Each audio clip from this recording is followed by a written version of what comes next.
The second edition of the college football playoff rankings come out tonight. But where are the Aggies going to fall?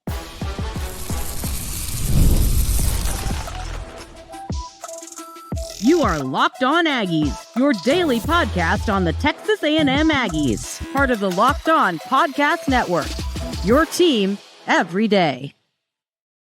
Welcome in. I'm your host, Matt Galatzan. Welcome to Locked On Aggies, part of the Locked On Podcast Network, now the number one podcast network in America. This episode is brought to you by FanDuel. Today's up. Right now, new customers can bet just $5, and if your bet wins, you'll get $300 in bonus bets to use across the app. Download the app today. Joined by DJ Burton. DJ, the second edition of the college football playoff rankings come out tonight. So we're going to give our predictions for where we think the Aggies are going to fall.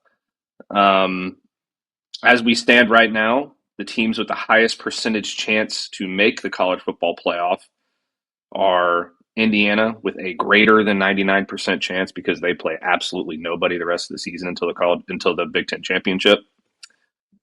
Texas A&M and Ohio State tied at 99%.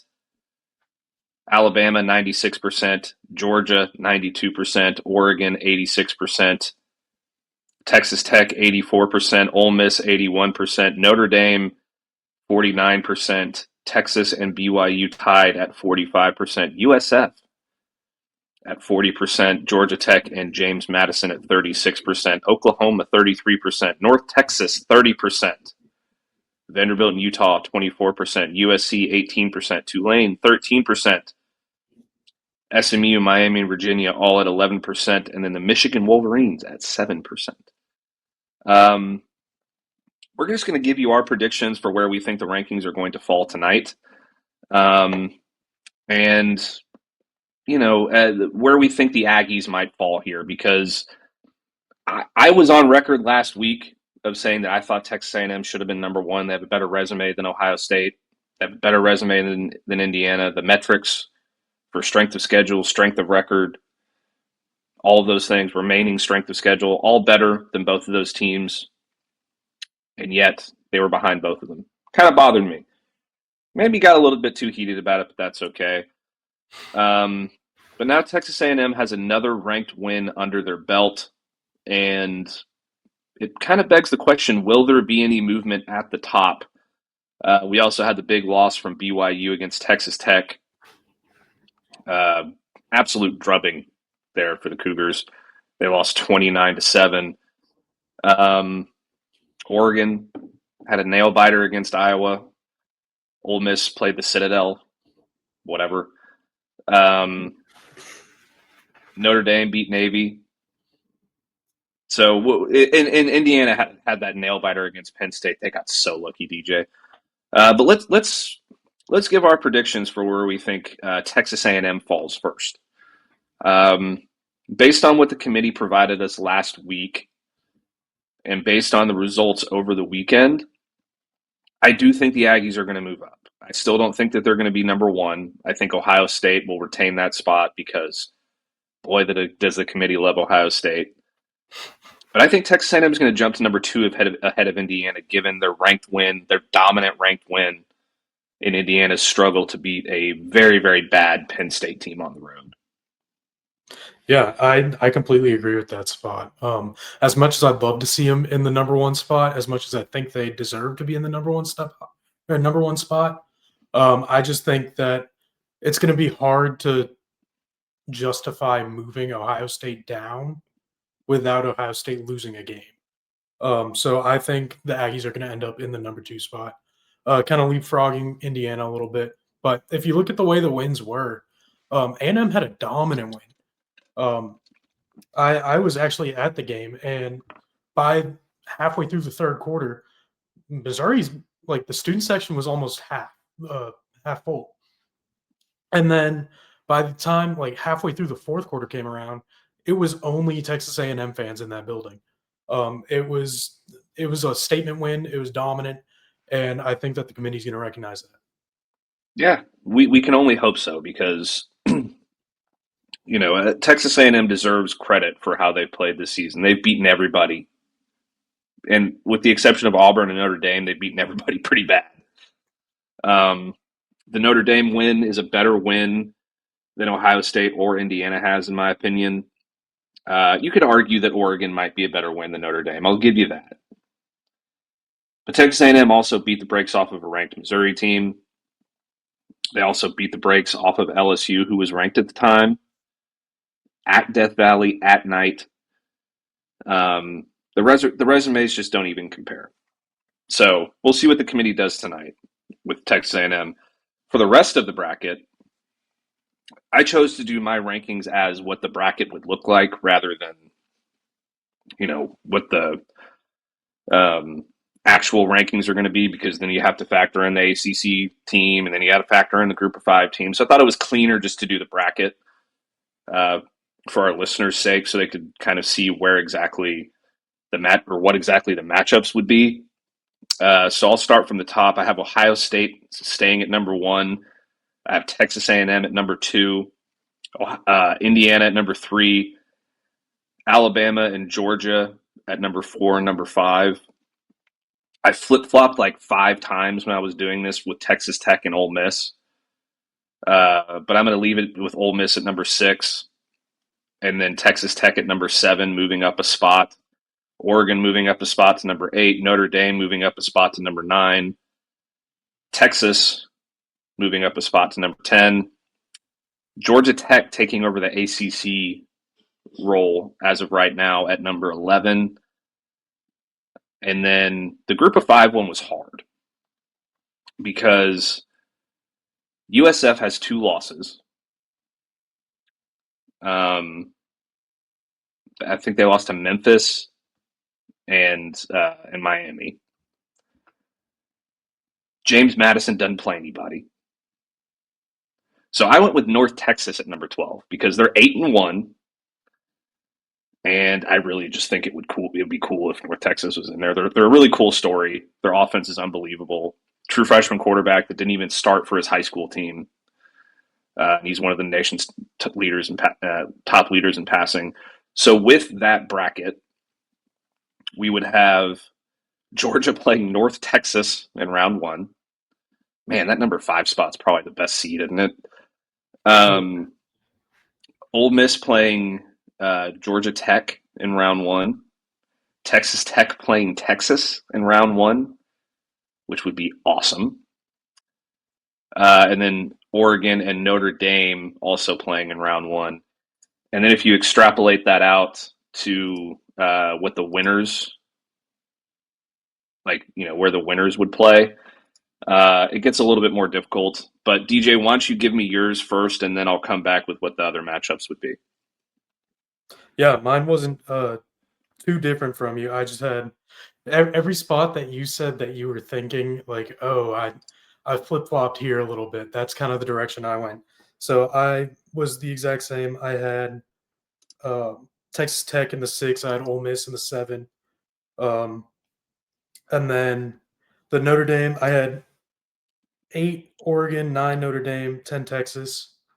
And then I also had Georgia Tech. I just love Georgia Tech this year. Watching them, they got that Aggie quarterback, and it's a ton of fun to watch. So I have them sneaking in. And then the 12 spot, I just couldn't decide on. I couldn't. It's hard. If I had, it's really hard. Just make a pick, because they're going to lose round 1, so it doesn't really matter. Yeah. I think North Texas is the most exciting spot, or the most exciting pick there. So I think that's who I'm going to ride with. It would just be fun to watch. Yeah, I agree. So we'll go through mine again real quick, and with the matchups going all the way to the quarterfinals, and then we'll go back to yours. So I had it would be Georgia, North Texas in round 1. Georgia obviously wins that game. Notre Dame, Oregon in round 1. That'd be a fun one. I think that Notre Dame would probably beat Oregon, but that would be tough. Georgia Tech, Ole Miss, and then Texas and Texas Tech. Out to the quarterfinals, that would be a rematch of Georgia and Alabama in the quarters, which would be so much fun. Then you would have Notre Dame and Ohio State in the quarters, which would be a lot of fun. Ole Miss at number 6 and Indiana at number 3 in the quarters. That would be a really cool one. And then the winner of Texas and Texas Tech. I honestly don't know who would win that game right now versus Texas A&M in the quarters. Another just unbelievable matchup there. And then run through your rankings again for me real quick. Yeah, I had A&M in the I had A&M in the. No, I'm wrong. I wrote this down wrong. I had Indiana in the 1, A&M in the 2, Ohio State in the 3, Okay. and then I had Bama, Georgia, Texas Tech, Ole Miss, Oregon, Notre Dame, Texas. Georgia Okay, so Tech, you and then flip-flopped Ole Miss and Texas Tech and Ohio State and Indiana. yeah, Okay, so in DJ's bracket, you still have Georgia and North Texas in round 1. Still have Notre Dame and Oregon in round 1, Georgia Tech and Texas Tech in round 1, and then Texas and Ole Miss in round 1. That would put Ole Miss and Texas A&M in the quarters. I mean, we'll just go by who wins, like who we probably think would win. yeah. Ole Miss and Texas A&M in the quarters. Texas Tech and Ohio State in the quarters.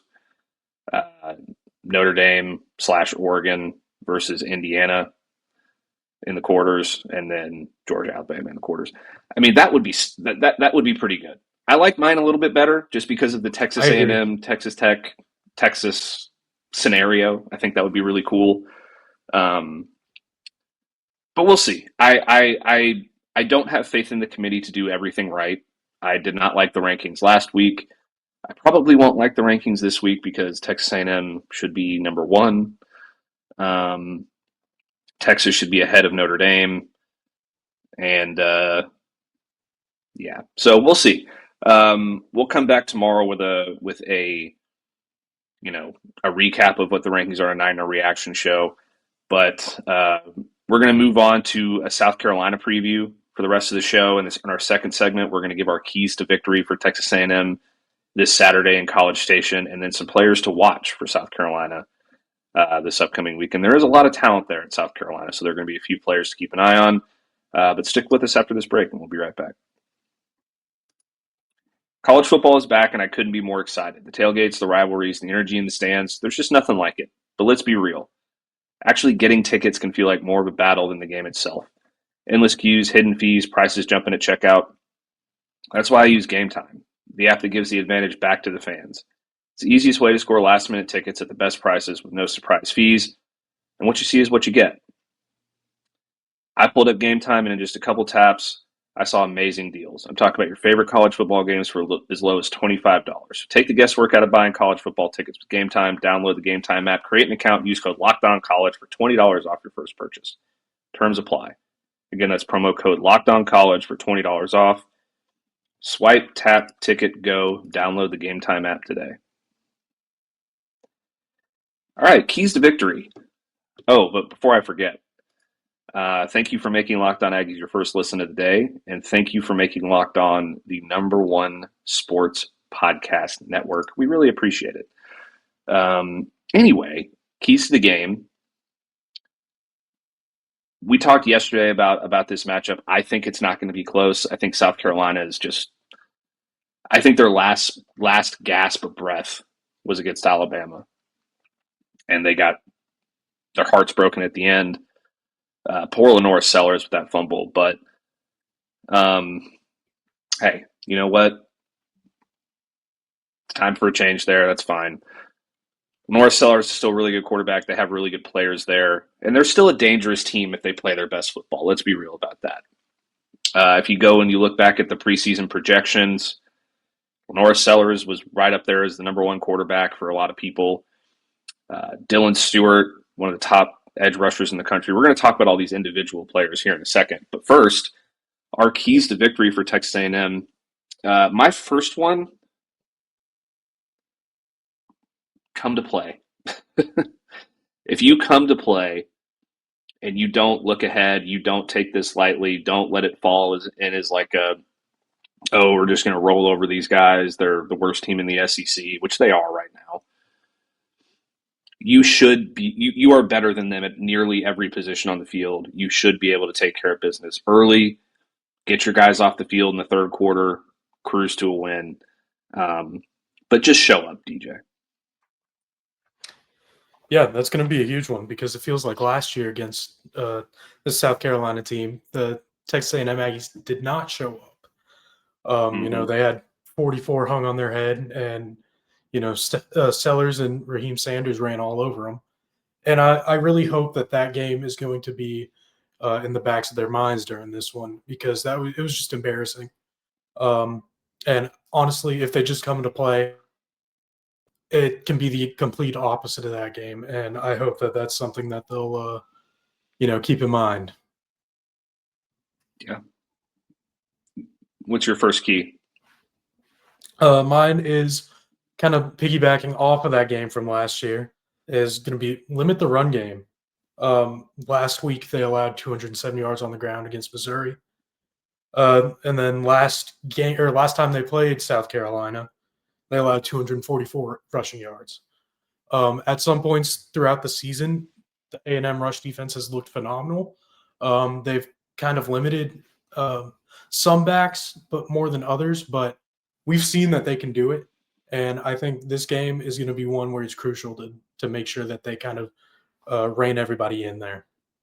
Yeah, and kind of my next one, kind of piggybacking off of that, actually.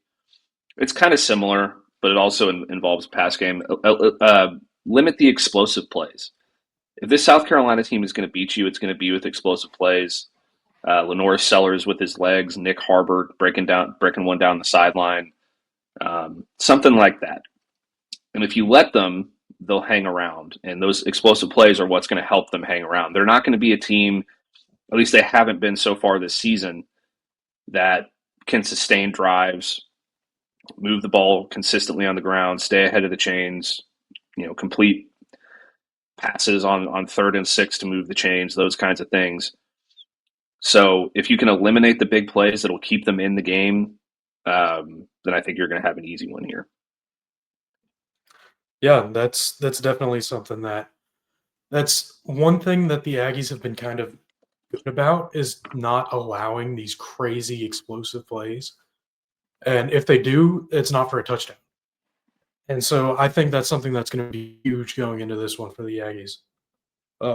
Another thing that I have on the offensive side of the ball is just let Marcel Reed cook. It feels like last week they kind of just limited him to kind of the short throws and making throws in the flats and not kind of allowing him to take those deep shots that we've seen him connect on recently. But, it's going to be his first game back in Kyle Field in almost a month. They've kind of struggled, or South Carolina's kind of struggled against mobile quarterbacks. They've only gotten 17 sacks this season. And just kind of let Marcel Reed have the ball in his hands with all this hype around him, with the fans at the 12th man at Kyle Field. Just kind of letting him do his thing is going to be huge. Yeah, I couldn't agree more. And my key on the defensive side, I have one more key on the defensive side. Sorry, I need to adjust my camera right there. Sorry about that, guys. Get LaNorris Sellers off of his platform. But also, don't let him escape outside the pocket. So keep your rushing lanes sound, stay disciplined in your pass rush, disrupt him, but don't let him break outside of you because that's where he can really hurt you is with his legs on the run, making plays downfield.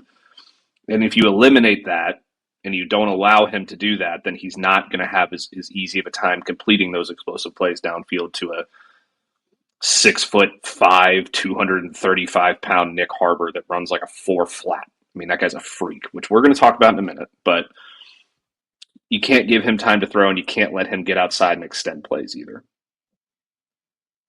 Yeah, that kind of stems back to my last the A&M defense, and that's just do not disturb Taurean York this week at all.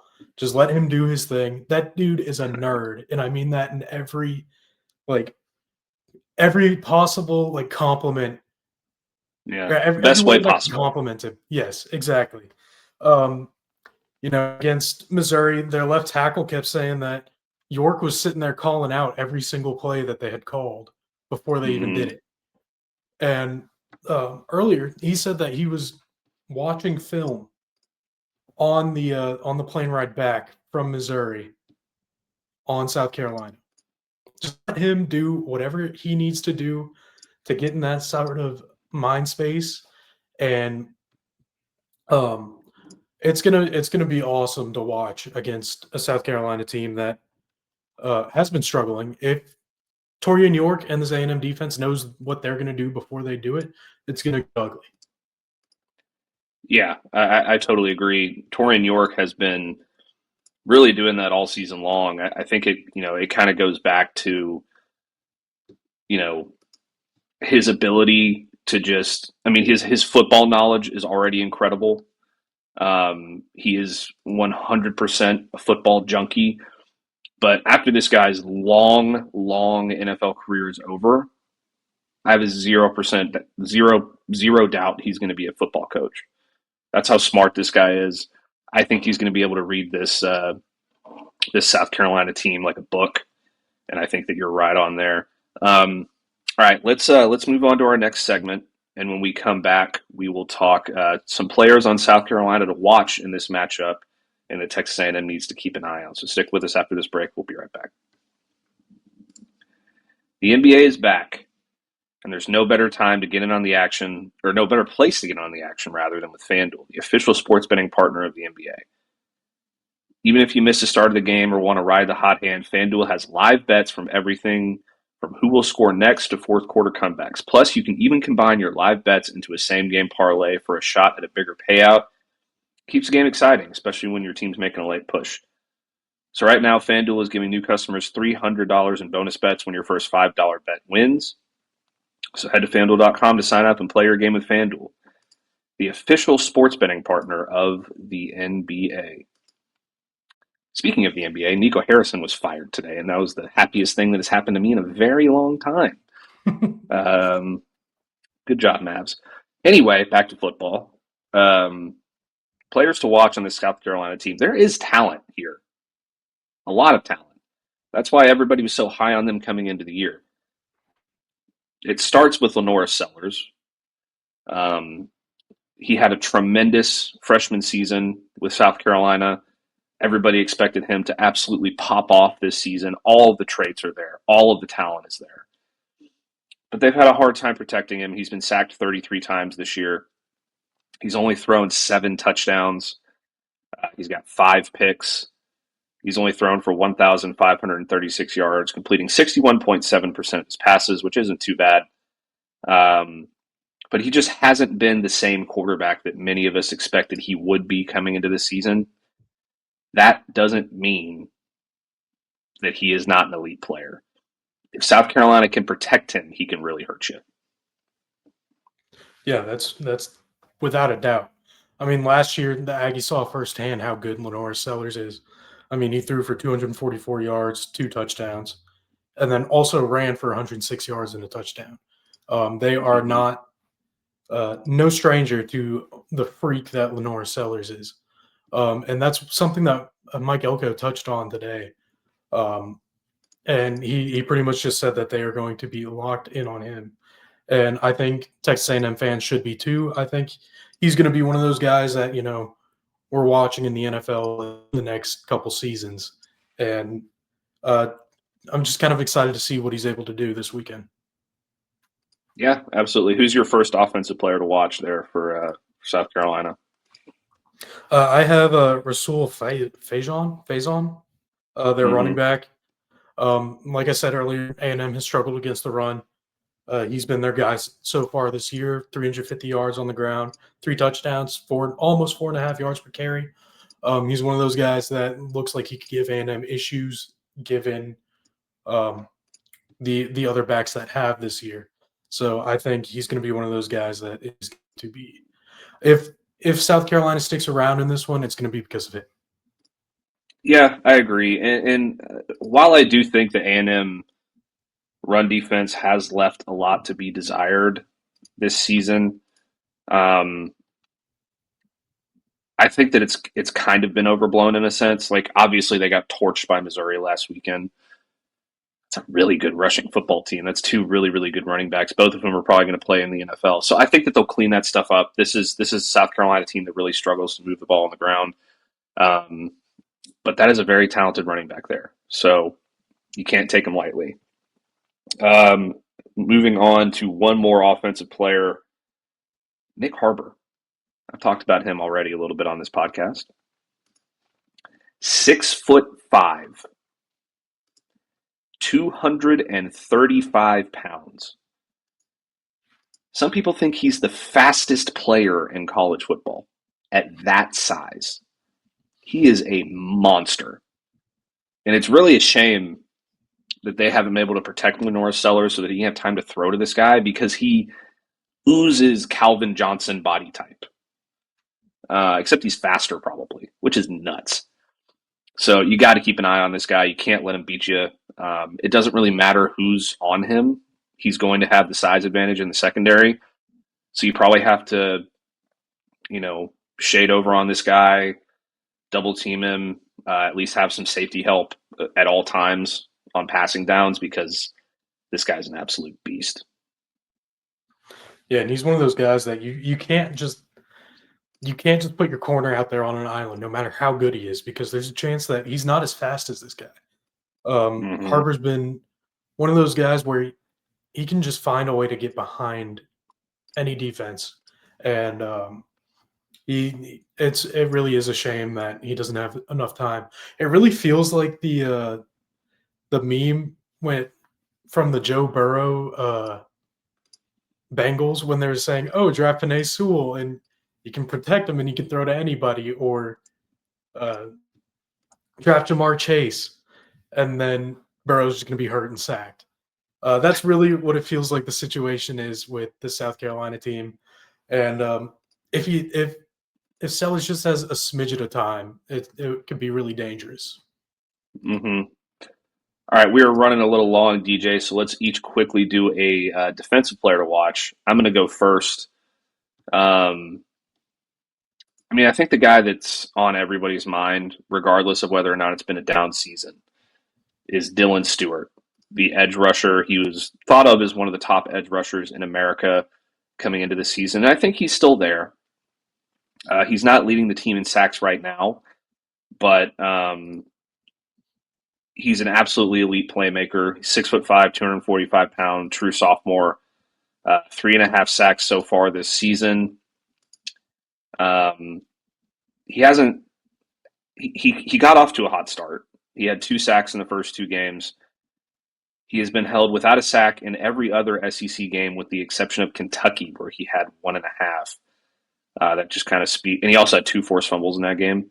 Just kind of speaks to the kind of season that he has, or he's been having. But if you go back to last season, 6.5 sacks, 3 forced fumbles as a true freshman. The talent's there, and he's going to be a matchup nightmare for whichever edge he's coming off of against Texas A&M's offensive line.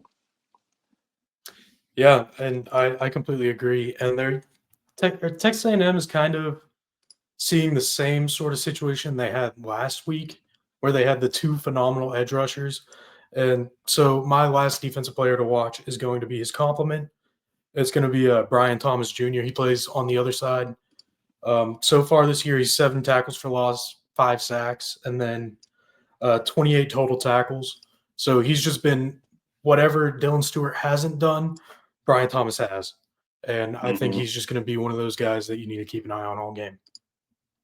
Yeah, absolutely. Very, very talented player there as well. And just a quick honorable mention as well. On the defensive side of the ball, we're going to go with Oops, I lost my place here. Here we go. We're going to go with the Kilgores. Both of the defensive backs, they're brothers. One of them has 38 total tackles and an interception with 5 pass deflections. That's Jalen Kilgore. Gerald Kilgore has 2 interceptions this season, 11 total tackles. He's also taken one of those picks back for a touchdown. So a couple brothers back there wreaking havoc in the secondary that Marcel Reed he's going to have to know where they are at all times, for sure. So we'll continue with our South Carolina preview throughout the week. We will bring you our reactions to the college football playoff rankings tomorrow.